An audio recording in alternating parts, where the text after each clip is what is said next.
konti. At ito pang pipipipin para sa almusal.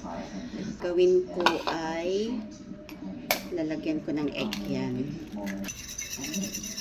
Morning sa lahat.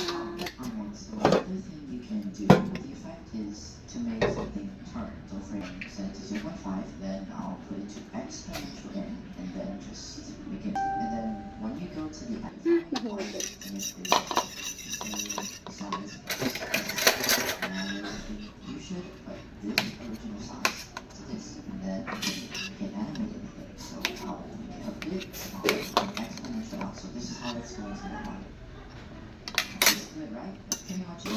You need to put the image down, and then the animation will be exponential out. Animate it like that so that it looks like it's being performed. Other scenarios you can use the effect for can be this and this.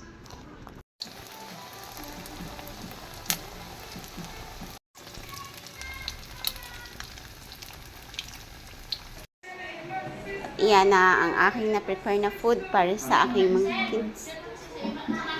Kami kakain na. Brunch na itong amin. Kasi anong oras na? Kasi wala ito guys.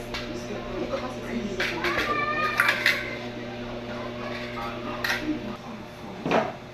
Kain tayo. Hi!